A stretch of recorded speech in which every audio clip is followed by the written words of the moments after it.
motivated by the issues around green space for sure.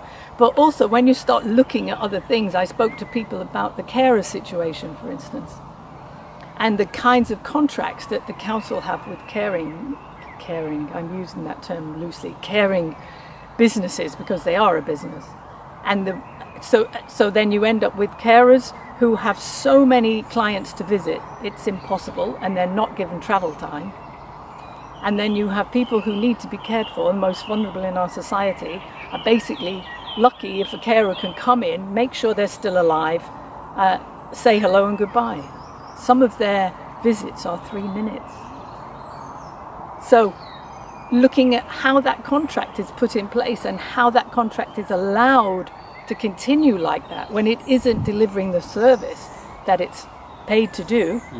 And you know, we all pay taxes and council taxes, etc. So really we're paying for that service indirectly, and so we want to know it's delivering and that vulnerable members of our society are taken care of. So it's about all those things. It's about going in there really as an independent and, you know, pointing at some things that need to be pointed at, asking some awkward questions, getting people to re-look at things that aren't working instead of just, oh well, that's what we do here. So I'm very big on that. I'm very big on, you know, things should be efficient. And if they're not efficient, let's put some new ideas in the mix and some new energy and make some changes. The next election, it seems like a lifetime away, to be honest. I've only just got over the last one. I'm trying to catch up with my own life.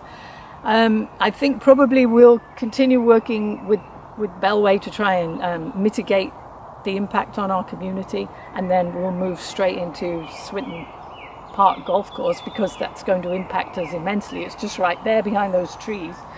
And there's some other projects I've got in mind, mostly youth projects actually, because that's another massive issue. It's all right, yeah, saving money by closing youth clubs down, etc. But then what?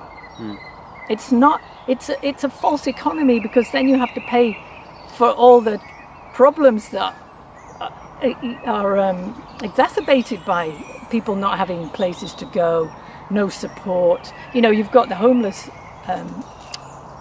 Perfect situations. Do you know about the homeless community down in Eccles? They squatted, they took over an NHS building that had been empty for about 20 years. They set up a community. They fed themselves, they had it pristine.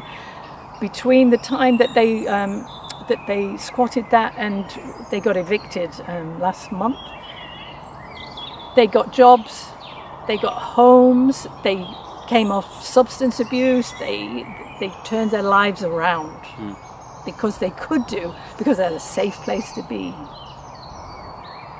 That group that were evicted from there have just squatted the nursing home just up here, close to where we were, doing the same thing, just wanting a place where they can rest, turn their lives around and become contributing members of society.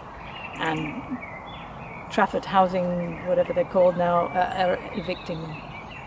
So Andy Burnham, who goes on and on about homelessness, why isn't he intervening and enabling those projects to become a real project? I believe there's more homeless people in Manchester now than there was when he came into office. And that was his prime vote gatherer. So there's something wrong. It's then the people in office who have the ability and not doing what they're paid to do by us